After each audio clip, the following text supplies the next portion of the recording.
capítulo 4, comenzando a leer en el verso número 12 al 23. Dice así: Gloria sea a Dios. Oh Señor, amén.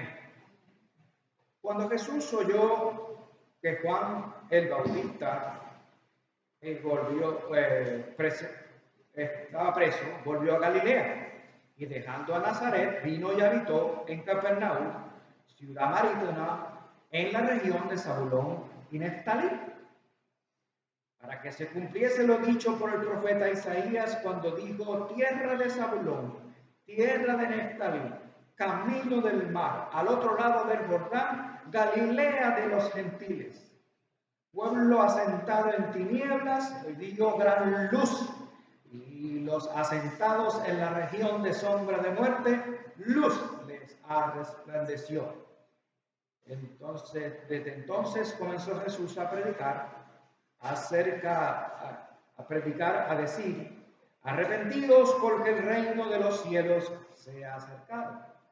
Y anduvo junto al mar de Galilea, y vio a dos hermanos, Simón, llamado Pedro, y Andrés, su hermano, que echaban redes en el mar, porque eran pescadores. Y les dijo: venid en pos de mí, y os haré pescadores de hombres. Entonces ellos dejaron su red al instante las redes, y le siguieron. Pasaron de allí y vieron a otros dos hermanos, Jacobo y Zebedeo, Juan su hermano en la barca de Zebedeo su padre, que remendaba las redes, y los llamó. Y ellos, dejando al instante la barca, al padre le siguieron. Recorrió Jesús toda la Galilea, enseñando en las sinagogas de ellos, predicando el evangelio del reino y sanando toda enfermedad y toda dolencia en el pueblo. Y se difundió su fama en toda Siria, y le trajeron a todos los que tenían dolencias y a los afligidos y a la diversidad de tormentos, y los endemoniados y los lunáticos y a los paralíticos, y los sanó. Y le siguió mucha gente de Galilea y de Acápolis, Jerusalén, y otros del Jordán. Hasta aquí el evangelio para esta ocasión.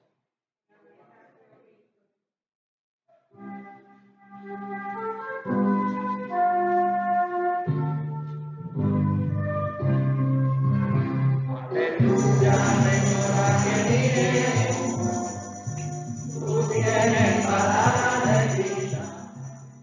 Aleluya, aleluya, aleluya, aleluya.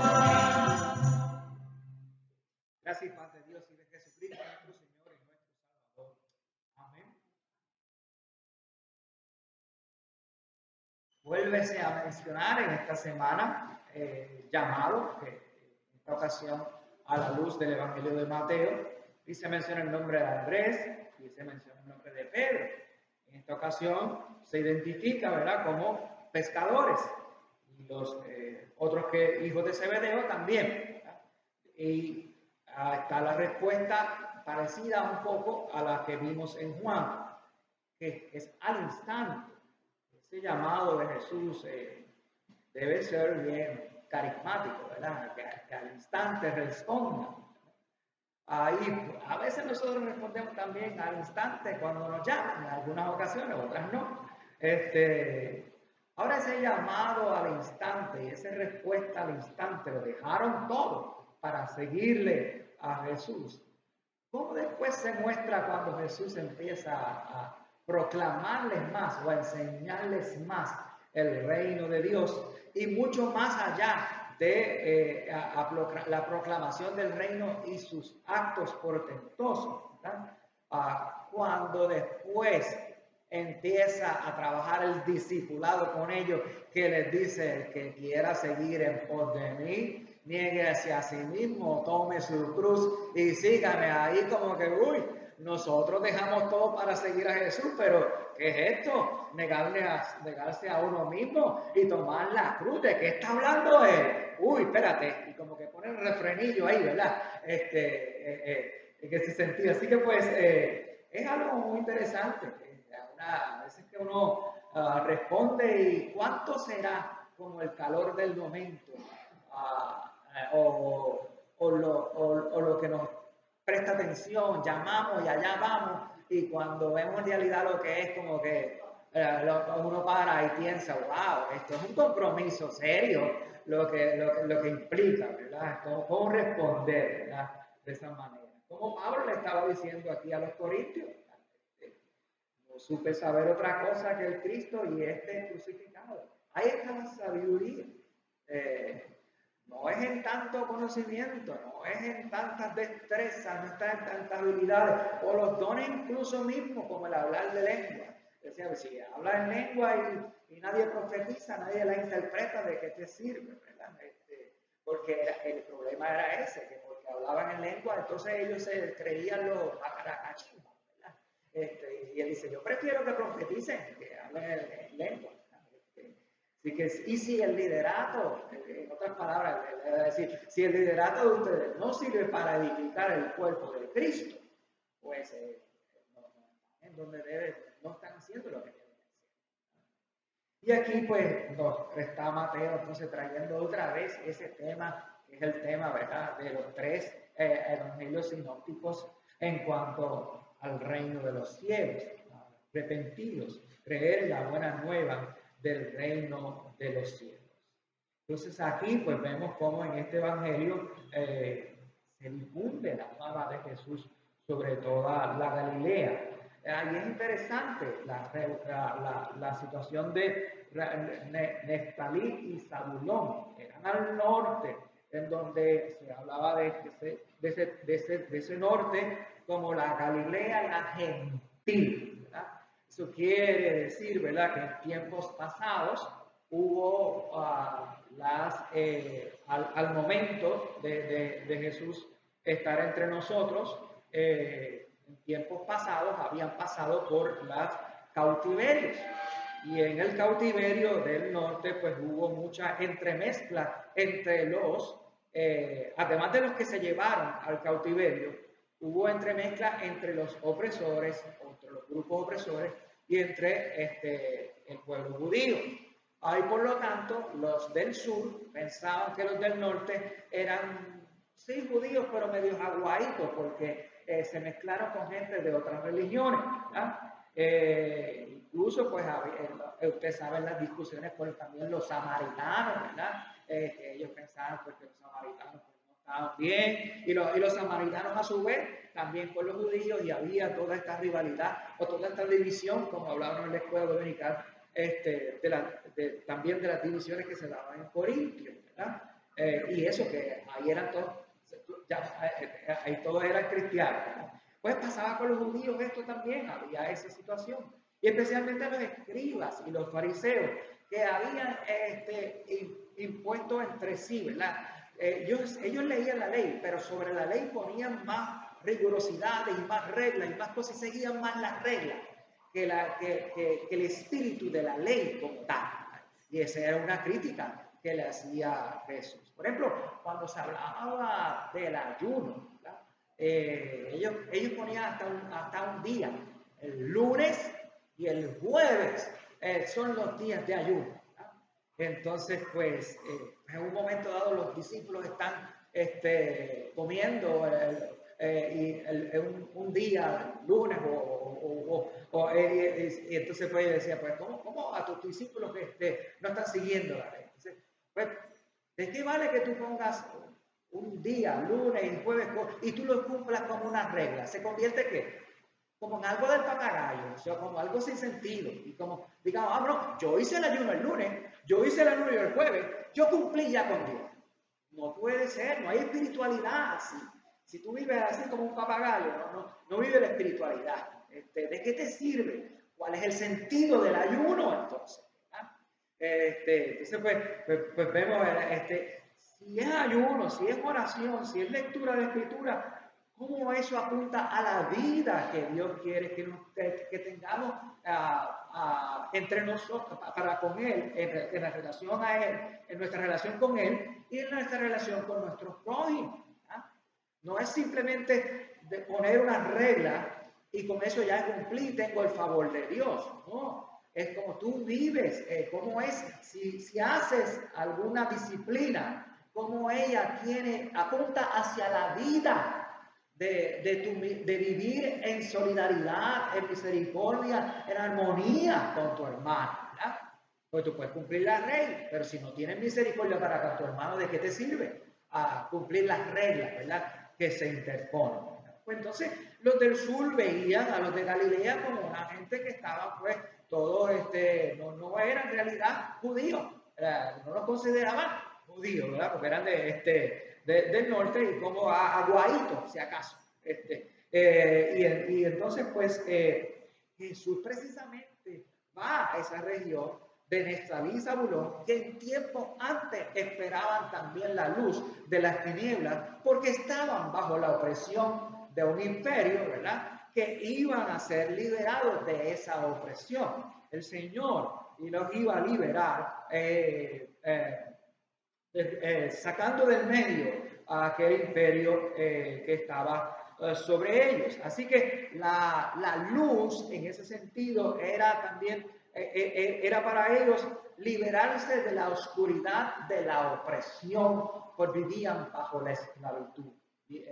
Vivían en su vida restrictos, vivían en humillación, vivían en angustia, pero ahora regenerados por Dios, hablando del libro de Isaías, que habla sobre esta luz, sobre esa región de Neftalí y Zabulón, pues sería el gozo de que la relación se podría restablecer para con Dios. Una buena relación con Dios se podría restablecer ya bajo liberados de ese imperio que les imponía otras religiones a ellos, ¿verdad? O que también se aprovechaba de tenerlos como esclavos prácticamente para pedirles impuestos, para dominar sobre la producción agrícola, ¿verdad?, que era mayormente en aquellos tiempos, ¿verdad?, y pues no se distribuía adecuadamente la producción y por eso había hambre y escasez en medio de esas opresiones. Así que, en realidad, la luz que anunciaba Isaías era una de justicia en cuanto a Dios vendría a liberar a aquel pueblo de la esclavitud, de la opresión, de la humillación bajo aquel imperio. Y ahí uno puede asociar salmos, por ejemplo, ese que habla de que él se sentía abatido. Y es en esa situación de opresión, mi alma está turbada, está atormentada, ¿verdad? Espera en Dios, ¿verdad?, porque aún he de alabar, ¿verdad? Esa confianza de ese pueblo que se sostenió, siempre hay un remanente en el pueblo de Dios, ¿verdad? Pues se dio entonces al salir de aquella esclavitud. Pero ahora en Jesús, todavía entonces ellos tienen el sello puesto de que no son realmente puros, de que no son realmente judíos, de que no siguen a Dios realmente, pero entonces viene la luz de Dios en Cristo, que ya no es solamente liberarlos de opresión señalando la justicia, porque el reino de Dios habla de la misericordia, el reino de Dios habla de la justicia, el reino de Dios habla de la paz. Así que todo lo que sea injusto, todo lo que sea opresivo, todo lo que sea maltrato, todo lo que sea que se humille, ¿verdad?, o que cause angustias, o que cause discriminación, todo eso estaría en las tinieblas, y Jesús nos llama a la luz, o Jesús es la luz, ¿verdad?, nos trae la luz, ¿verdad? Pero entonces en esta ocasión es la situación que vivían, ¿verdad? Y Jesús, pues, como aislados, ¿verdad?, o discriminados porque no ser puros. Y ahí llega Jesús, ¿verdad?, con ellos. No solamente va a hablar de esa llamada al arrepentimiento y a creer en la buena del nuevo reino con el perdón de los pecados, que es algo que está establecido en Marcos, en Lucas, en Mateo, en Pablo, en el Antiguo Testamento también, ¿verdad? Sino también se habla de ese poder sanador de Jesús. Entonces vemos a Jesús haciendo esas obras sanadoras y haciendo también, más allá de obras sanadoras, obras que anuncian la victoria o la prevalencia del bien sobre el mal, la luz sobre las tinieblas, cuando Jesús echaba hacia un lado todo el mal que atormentaba a la gente. Habla aquí, hasta incluso sacaba demonios a la gente. Entonces, pues vemos como, o espíritus del mal, podríamos llamarlo, ¿verdad? También. Entonces, pues vemos como la liberación en Cristo Jesús es una liberación integral completa. No solamente Jesús es luz para salir de las tinieblas de la opresión y darnos fuerza profética a su pueblo para denunciar esa opresión, señalar esa opresión, acusar y llamar al arrepentimiento a los opresores, ¿verdad? A cualquiera que sea, en cualquier instancia que sea, sino también ese Jesús que llega a cada corazón, a cada vida, a cada alma, con su perdón, con su poder reconciliador y poder de paz, ¿verdad? Cuando Jesús sanaba también, ¿verdad? Está ese evento de sanador. Entonces, él no solamente es algo personal, el perdón y la sanación que Dios opera en nuestra vida por medio de Cristo Jesús, sino que restablece relaciones, ¿verdad? Una persona sana de su enfermedad o su condición puede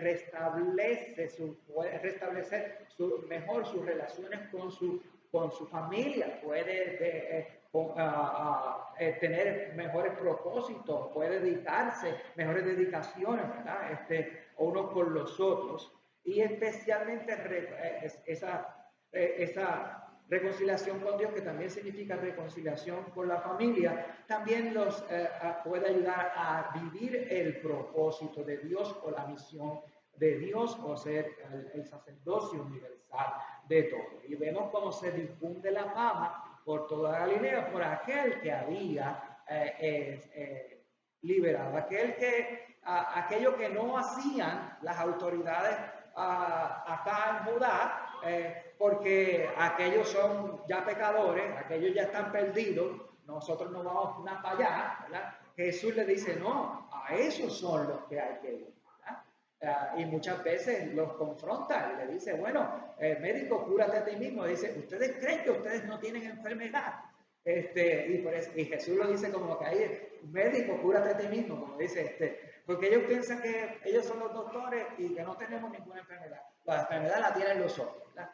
Es algo que le está diciendo Jesús, pero una palabra para que piensen. Miren, ustedes también necesitan de la salvación, ustedes también necesitan de perdón, ustedes también necesitan sanidad, porque no tienen misericordia para los demás. Se encerraron, se ensimismaron en el poder que tenían o en la religiosidad que ellos mismos formaron, más allá de lo que en realidad decía las Escrituras, y unas reglas tan estrictas, ¿verdad?, que se formaban, y se olvidaban de que lo importante no era eso, sino amar al prójimo, tener misericordia, hacer justicia, procurar ese reino de los cielos, no solamente en mi vida, en mi corazón y en mi alma, sino en la comunidad, en la iglesia, en el templo, en aquella ocasión, en la sinagoga, o alrededor, ¿verdad?, la comunidad alrededor, y en el mundo completo, porque al final el Evangelio siempre lo va a decir. Vayan por el mundo, enseñan a guardar aquellas cosas que yo les he enseñado, bauticen en el nombre del Padre, Hijo y del Espíritu Santo, y recibir, ¿verdad?, ser agentes de esa liberación. Y pues terminando otra vez con el tema de esta mañana, porque es la semana de la oración por la unidad de los cristianos, así también nosotros decimos. El día de ayer y esta noche me va a tocar representar la obispa que va a haber, en la actividad que va a haber ecuménica en la catedral, dicen episcopal, en la parada 20. Así que ayer o antier me dije, bueno, antier, hace como 2 días me llamaron, me dijeron, ¿usted va a representar al obispo? Sí, porque la obispa no puede ir, y entonces me dijo que llamar, que fuera, la representante. Ah, pues usted le toca hablar 5 o 6 minutos, ¿sabe? Yo, ay, Dios mío, que tenía el servicio de anoche, el de esta mañana, y yo voy a predicar el sábado, predicar el domingo, y en la noche dar un mensaje también. Yo dije, bueno, pues Dios me ayude, ¿verdad? Allí vamos, ¿verdad? Pero algo que de lo que voy a compartir esta noche, esta mañana, lo decía y ayer también lo dije, ¿verdad? En el sentido de que esta semana está hablando de hacer el bien y buscar la justicia. Entonces, hay muchas cosas que nosotros hacemos en cada congregación, en cada denominación, que es para el bien del prójimo, el bien de las comunidades, ¿verdad? Cuando nos dedicamos a servirle, en la iglesia hay tantos ministerios, la hambruna mundial, todo lo demás, y en las congregaciones también se hacen trabajos de esa manera, de misericordia, buscando el bien, para encontrar la justicia también, podríamos decir. Pero si nos unimos, ¿verdad?, como denominaciones, como cristianos, ¿verdad?, como iglesia de Cristo en el mundo, ¿verdad?, pues ahí podemos entonces encontrar una mejor, ¿verdad?, manera de llegar, pero con más fuerza, ¿verdad?, si estamos unidos, que cada uno por su parte, o divididos como a veces estamos. Así que buscar de esa unidad, como Jesús estaba recogiendo aquí a los pescadores, recogió a Pedro, recogió a Andrés, recogió a ser, ¿verdad?, pescadores de hombres, ¿verdad? Tendríamos más fuerza si entre todos lo hacemos unidos y no divididos. Y el problema es que siempre nos va a suceder contra quien no sea cristiano o quien todavía no conozca a Cristo, nos vea a nosotros divididos y peleando entre nosotros como cristianos. Pues, ¿qué va a decir? Si esos son los cristianos, yo no quiero estar ahí. Como puede pasar también en las congregaciones. Cualquier congregación, si las peleas están dadas en el centro de la congregación, la comunidad que va a decir, yo pues si se pelea ahí en cantidad, pues yo no voy para allá, ¿verdad? Pues es algo importante de mantener esa comunión con Dios, ¿verdad? Esa unidad entre unos y los otros, ¿verdad? Y vivir esa misericordia, vivir ese reino de Dios aquí entre nosotros, y también llevarlo a donde quiera que Dios nos vaya a llevar a cada uno de nosotros, pero a nosotros también como iglesia en misión. Y así entonces podemos cumplir ese propósito de ser pescadores de hombres, como Jesús quiere que así sea. Y así sea, y que su paz, que sobrepuja todo entendimiento, guarde nuestra mente y corazones en Cristo Jesús. Amén.